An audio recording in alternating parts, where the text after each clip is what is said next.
வணக்கம். தாய் டிவியின் பிரதான செய்திகளுடன் இணைந்திருக்கும் நான் ரோஷானி மனோரஞ்சன். முதலில் தலைப்புச் செய்திகள்.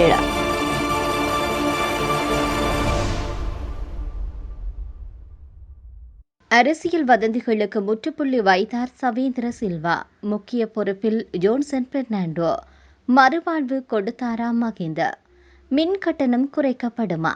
விரைவில் நடைமுறைக்கு வரும் புதிய திட்டம். ரூபாவின் பெறுமதி வீழ்ச்சி. அரசு தரப்பிலிருந்து வெளியிடப்பட்ட தகவல். இஸ்ரேலிய படைகளுக்கு பேரிடி. தாக்குதல்களில் திணற வைக்கும் கிஸ்புல்லா. அமெரிக்காவுடனான அமைதி ஒப்பந்தம். ஈரானின் முக்கிய புள்ளி வெளியிட்டுள்ள அறிவிப்பு. இனி விரிவான செய்திகள்.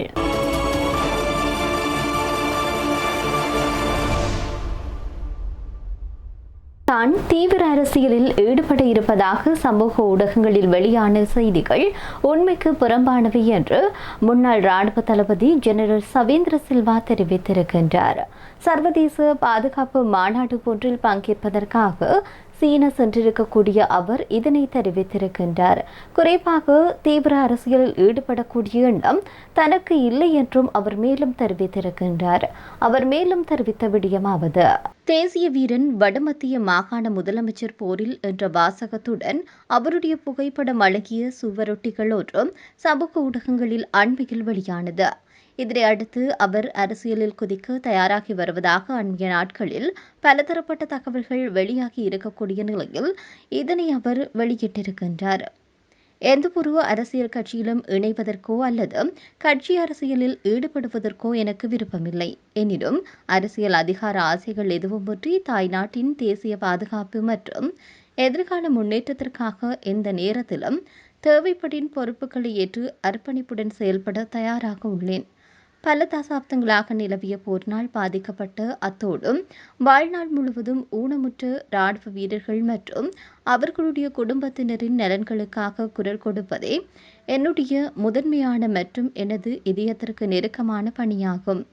பாதுகாப்பு படையினர் மேற்கொண்ட மனிதாபிமான நடவடிக்கை எந்தவொரு இனக்குழுவிற்கும் எதிரானது அல்ல. அது ஒட்டுமொத்த நாட்டையும் சூழ்ந்திருக்கும் பயங்கரவாதத்திற்கு எதிரானது மட்டுமேயாகும் என்றும் தெரிவித்தார். ராணுவத்தின் நடவடிக்கைகள் தமிழ் மக்கள் உட்பட அனைத்து குடிமக்களின் வாழும் உரிமையை பாதுகாப்பதற்காகவே அமைந்திருந்ததை தவிர பொதுமக்களை இலக்கு வைத்தது அல்ல. துரதிர்ஷ்டவசமாக சில மேற்கத்திய நாடுகள் எந்தவொரு தெளிவான ஆதாரமும் இன்றி இலங்கை இராணுவத்தினருக்கு எதிராக அநீதியான முறையில் செயல்பட்டு வருகின்றன.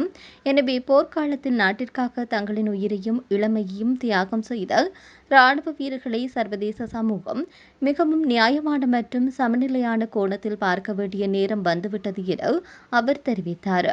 பொதுஜன பெரமுன கட்சியின் முன்னாள் அமைச்சர் ஜோன்சன் பெர்னாண்டோவிற்கு முக்கிய பொறுப்பு வழங்க தீர்மானிக்கப்பட்டிருப்பதாக தகவல் ஒன்று வெளியாகியிருக்கிறது. இதன்படி வரவிருக்கக்கூடிய மாகாண சபை தேர்தலில் ஸ்ரீலங்கா பொதுஜன சார்பில் போட்டியிடும் வேட்பாளர்களை தேர்ந்தெடுப்பதற்கான முதன்மை குழுவின் தலைமைத்துவத்தை முன்னாள் அமைச்சர் ஜோன்சன் பெர்னாண்டோவிற்கு ஒப்படைக்க மொட்டு கட்சி தீர்மானித்திருக்கிறது. கட்சியின் பொதுச் செயலாளரும் முன்னாள் நாடாளுமன்ற உறுப்பினரும் சட்டத்தன்னியாகி இருக்கக்கூடிய சாகர காரியவசம் இது குறித்து அறிவித்தலை விடுத்திருப்பதாக கூறப்படுகின்றது. கட்சி தலைவரும் முன்னாள் ஜனாதிபதியுமான மஹிந்த ராஜபக்ஷ தலைமையில் நேற்று நடைபெற்ற செயற்குழு கூட்டத்தில் இந்த விசேட தீர்மானம் எட்டப்பட்டது. இதன்படி பத்திரமுள்ள நெலும் மாவட்டத்தில் உள்ள கட்சியின் தலைமையகத்தில் இந்த கலந்துரையாடல் ஏற்பாடு செய்யப்பட்டிருந்தது. இந்த நிலையில் கூட்டம் நடைபெற்ற பின்னர் ஊடகங்கள் எழுப்பிய கேள்விக்கு பதிலளித்த சாகர காரியவசம் கட்சியின் உள் விவகாரங்கள் தொடர்பில் பல முக்கிய முடிவுகள் எடுக்கப்பட்டுள்ளன. இதற்கமைய எதிர்காலத்தில் மாகாண மற்றும் மாவட்ட மட்டத்தில் மேலும் பல உபக்குழுக்களை அமைக்க திட்டமிடப்பட்டுள்ளது. அவற்றுக்கான முதன்மை குழுவில் அரசியல் களம் மற்றும் அடிமட்ட மக்கள் குறித்து நல்ல புரிதலை கொண்ட முன்னாள் அமைச்சர்கள் உள்ளிட்ட குழுவினர் உள்வாங்கப்பட்டுள்ளனர்.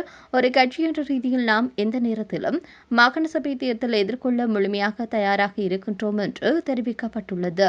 இலங்கையின் மின்சக்தி மாற்றத்திற்கு வரும் மின்கல உற்பத்தி சேமிப்பை மாத்திரம் நம்பியிருக்க முடியாது. அது மாத்திரமன்றி சூரிய சக்தி மற்றும் காற்று மின் உற்பத்தி விரிவாக்கத்துடன் தேசிய மின் கட்டமைப்பில் பாரிய மறுசீரமைப்புகளை மேற்கொள்ள வேண்டுமென்பது அவசியம் என்று வரிசக்தி பிரதி அமைச்சராக இருக்கக்கூடிய இல்யாஷ் அர்காம் தெரிவித்திருக்கின்றார். கொழும்பில் நடைபெற்ற விசேட கலந்துரையாடல் ஒன்றில் கலந்து கொண்டு கருத்து தெரிவிக்கின்ற போது அவர் இந்த விடயத்தை தெரிவித்திருக்கின்றார்.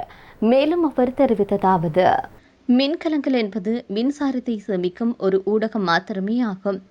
நாட்டுக்கு கூடுதல் சூரிய மற்றும் காற்று மின் உற்பத்தி மூலங்கள் தேவைப்படுகிறது. தற்போது சுமார் 300 மெகாவோல்ட் காற்று மின் உற்பத்தி திட்டங்கள் ஆரம்பிக்கப்பட்டு மன்னாரில் காற்று ஆலைகளுக்கான விசிறிகள் வந்தடைந்துள்ளது. இதன் கீழ் மன்னாரில் 50 மெகாவோல்ட் திட்டமும் முள்ளிக்குளத்தில் 50 மெகாவோல்ட் வீதம் இரு திட்டங்கள் மூலம் 100 மெகாவோல்ட் மின்சார உற்பத்தி செய்யப்பட உள்ளது. மேலும் நீர்நிலைகளில் மிதக்கும் சூரிய சக்தி மின் உற்பத்தி கல அமைப்பது குறித்த ஆய்வுகள் நடத்தப்பட்டு வருகிறது. இதன் மூலமும் கூரை மற்றும் தரைவழி சூரிய சக்தி திட்டங்கள் மூலமும் 200 முதல் 250 மெகாவோல்ட் வரை தேசிய கட்டமைப்பில் இணைக்க எதிர்பார்க்கப்படுகிறது. அத்துடன் ஆசிய அபிவிருத்தி வங்கியுடன் இணைந்து 150 மெகாவோல்ட் காற்று மின் திட்டத்திற்கான முத்தரப்பு ஒப்பந்தம் கையெழுத்திடப்பட்டுள்ளது. இந்த அனைத்து திட்டங்களின் ஊடாகவும் எதிர்வரும் 18 மாதங்களுக்குள் சுமார் 300 மெகாவோல்ட் புதுப்பிக்கத்தக்க மின்சாரத்தை தேசிய மின் கட்டமைப்பில் இணைக்க அரசாங்கம் திட்டமிட்டுள்ளது. இருப்பினும் மின் உற்பத்தி திறன் அதிகரித்தாலும் அதனை தேவையான இடங்களுக்கு கொண்டு சேர்ப்பதில் தற்போதைய மின் விநியோக கட்டமைப்பில் பாரிய சவால்கள் காணப்படுகின்றது. உற்பத்தி திறன் இருந்தும் விநியோகிக்க முடியாவிட்டால் பலனில்லை என்பதனால் புதிய மின் விநியோக கட்டமைப்பு கோபுரங்களையும் விநியோக இணைப்புகளையும் உருவாக்க வேண்டியது அவசியமாகும்.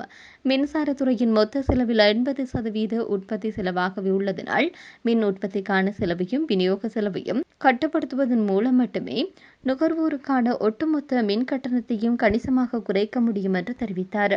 ரூபாவின் பெறுமதி வீழ்ச்சியானது நாட்டின் பொருளாதார நெருக்கடியாக கருதப்பட முடியாது என்று பிரதி அமைச்சரான அனில் ஜெயந்த் தெரிவித்திருக்கின்றார்.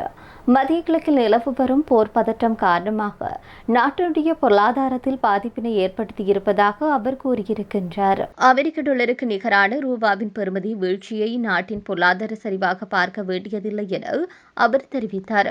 மத்திய கிழக்கு போர் பதற்றத்தினால் நாடு எதிர்நோக்கியுள்ள பொருளாதார பாதக நிலைமையை சரி செய்ய உரிய கொள்கை அடிப்படையிலான தீர்வுகள் எடுக்கப்பட்டுள்ளதாக தெரிவித்துள்ளார். அமெரிக்க டாலருக்கு எதிரான ரூபாவின் பெறுமதி வீழ்ச்சி குறைந்தது பதற்றமடைய வேண்டிய அவசியமில்லை என அவர் குறிப்பிட்டார்.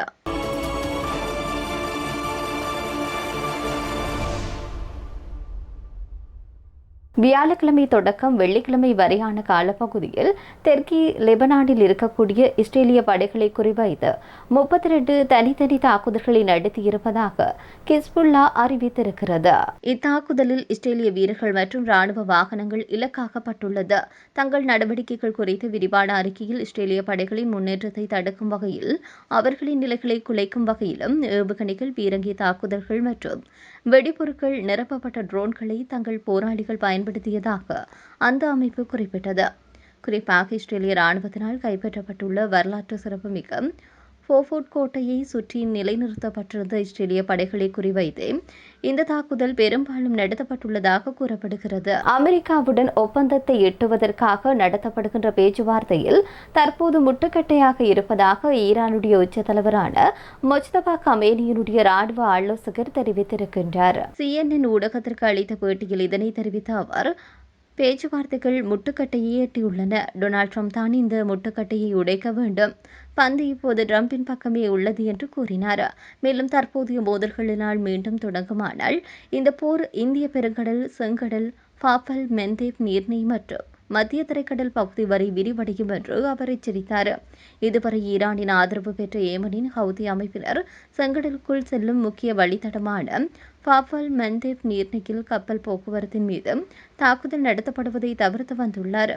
இந்த பாப்பல் மந்தேப் மற்றும் ஹார்முஸ் ஆகிய இரு முக்கிய நீர்நிலைகளும் மூடப்பட்டால் அது உலகில் எண்ணெய் மற்றும் எரிவாயு விநியோகத்தில் ஹால் பகுதியை துண்டித்துவிடும் என்பது குறிப்பிடத்தக்கது. இத்துடன் தாய் டிவியின் பிரதான செய்திகள் நிறைவடைகின்றன. நன்றி.